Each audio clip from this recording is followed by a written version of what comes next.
Former President Donald Trump continues to have a powerful grip on the Republican Party, and this weekend proved just that when almost all GOP senators voted to acquit him of inciting an insurrection. The final vote was 57 to 43, including 7 Republican senators. That was 10 short, though, of the 67 needed to convict.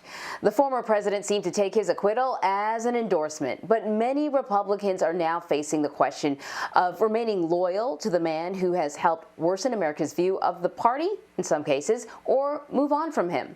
A record high number of conservatives are in favor of forming a third political party. Currently, 68% of Republicans prefer that former President Trump remain the party leader, while 31% want someone new to head the GOP. So for more on this, let us bring in Evan McMullin, the executive director of Stand Up Republic. He is a former CIA operations officer and chief policy director for the House Republican Conference, who ran as an independent during the 2016 U.S. presidential election. All right.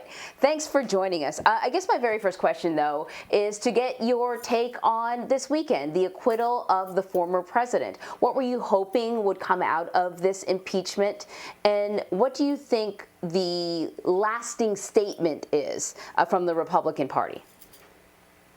Well, people like me have been hoping for a departure from the Republican Party and Trumpism for a long time. We hoped that the election would yield a result that would convince Republican Party leadership and a strong portion of its base that it was time to move forward, to move on in a new direction. That didn't work. We hoped that the insurrection would cause that, at least, that tragedy. Luckily, it did cause an increased portion of Republicans to desire a new direction. You just pointed to some polls that suggest that a fourth to a third of the party, depending on which poll you look at, desire a new direction. And then, of course, we hoped that this trial would again trigger a new direction. And we were encouraged by the 7 senators who decided to put the country first over the interests of their party and their own interests. But obviously, that was far too few to signal a change in direction for the Republican Party, which is why that has many of us considering what do we need to do now? Perhaps create something new, a new independent faction, or potentially something further than that to challenge the party directly. And that's what the discussion is now. Okay, so something further than that would be another political party, a third political party. Is there a concern, though, that if there was another political party formed, that it would just split the conservative vote and ultimately would dilute, I guess, the conservative voice, if you will, in Washington? Well, I have a number of points to make about that. First of all, what dilutes the conservative voice is a Republican Party that has been co-opted by an extremist anti-democracy movement. That's what dilutes the conservative voice. Conservatives, true conservatives, principled conservatives, have no representation now, have no voice, are not represented by the Republican Party. That's what we're fighting against. As far as dividing the conservative vote, look, right now, as I said, we don't have representation. So we're better off fighting for something new, fighting for a change in the Republican Party, even if it means a few tough cycles for Republicans in order to get that change, because right now we've got nothing. Now, starting a new party is extremely difficult. We're very aware of that. We gathered over 120 leading intellectual and political Republican leaders, some in office, some recently, formerly in office, very well-known Americans. And 40% of them think, even though it's hard, we've got to start a new party because we just have no other choice. 43%, however, think we should start with a faction that either operates inside the GOP or independently of the GOP to fight back against extremism on the right and to elect honorable, unifying leaders. So it's not the first time that we've seen a group become dissatisfied with the direction of the Republican Party, right? And I think maybe the Tea Party is a really good example. That would be an example of a faction working within the party that, many would argue sort of shifted the focus of the party and perhaps led to Donald Trump. We know sort of historically the formation of a third party has never really been successful in this country. Why do you think the time is right now?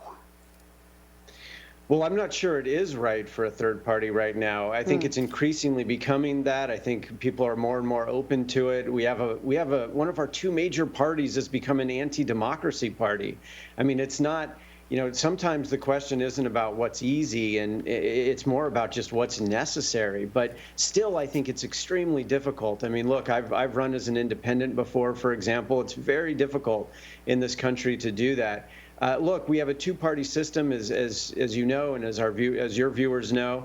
But within those two parties, there is a competition for control of those parties, and in that way, we sort of have, in a way, a multi-party system, if you will. When I worked in the House, we understood our House Republican Conference to be more of a coalition than a unified party. We had the far-right Freedom Caucus, we had the mainstream Republicans, and then we had, the moderates, the Tuesday groupers, and we knew that we had to manage all of them together. It was a coalition.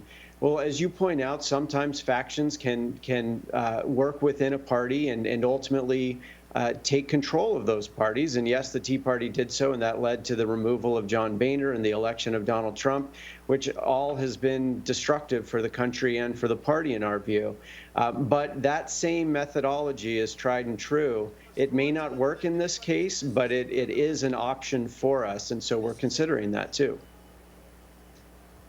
So here's the thing, though. So we do all sorts of polls here at CBSN, CBS News, and quite often what we have seen over and over again is when you sort of take a bird's eye view, for example, the people in this country who were in favor of the impeachment, it kind of looks like a little bit of a 50-50 split, a little over above 50-50. But as soon as you start to look at those numbers in relation to party affiliation, then it changes drastically. You see that the overwhelming majority of Republicans were not in favor of the impeachment. The overwhelming majority of Republican voters, that is, still really support President Trump. And I wonder, I mean, just how, in fact, are you going to tackle that issue that voters seem to still support him? Well, look, you're talking to someone who's been fighting for change in the Republican Party for at least the last 5 years, I mean, publicly. And I've gotten used to, and other people like me have gotten used to fighting with 10 to 15% of the party. That's all we've had in the last few years, desiring a new direction, a departure from former President Trump. But now, after the insurrection, it's about 30% of the party that wants a new direction. I mean, you can talk about, I know the numbers of Republicans who supported conviction, for example, in the Senate is very low, but that's not really our litmus test. Our litmus test is, are you committed to democracy? Are you committed to founding values? Do you want a new direction, a healthier direction, apart from this insurrection and efforts to overturn elections and all of that? Committed to democracy, once again, do you want that? And that, I think, we have an opportunity. We still are in the minority, but 30% is a lot better than 15%. That represents progress. This is the way things work. They build over time. Sometimes it can take a decade or more. But we see progress, and we think as the Republican Party continues to walk down this road, it'll make it easier for us, frankly, to make our case that something new is required, either a new direction for the party itself or something entirely new to challenge it. But the worse things get, the greater our opportunity. And right now, things are getting worse. Evan, I feel like there's this whole other thing that you have to deal with that both parties did not have to deal with in years before. It's the internet, it's misinformation, and in particular for the GOP, it's QAnon and conspiracy theories, and even people who may not be aware that some of their concerns are actually QAnon conspiracy theories. They might not realize that they're kind of endorsing QAnon stuff, but they are. And I'm wondering what your take is on the influence of QAnon within the GOP party, or do you think it's kind of being overblown? It is kind of a little bit of a, for lack of a better word, sort of a sexy story. Is that something that you're really concerned about, that there is a tremendous amount of misinformation that may be having an influence on GOP voters? Yeah, look, I don't think it's an underplayed story at all. In fact, or overplayed rather. If anything, I think it's underplayed. Look, just as you said, and it's really true. I mean, I can tell you because I experience this in my daily life. There are people, many Republicans, who wouldn't say they're QAnon believers, but when you start talking to them about politics, they tell you things that they think and that they believe in that come from the QAnon conspiracy. And then there are others who just are open to it. I mean, much of the party, I think over half of the party either believes that the QAnon conspiracy theory is real or there's some truth to it. And that's a huge, huge problem. And look, we have to find a way to break through that. That's a major challenge for us.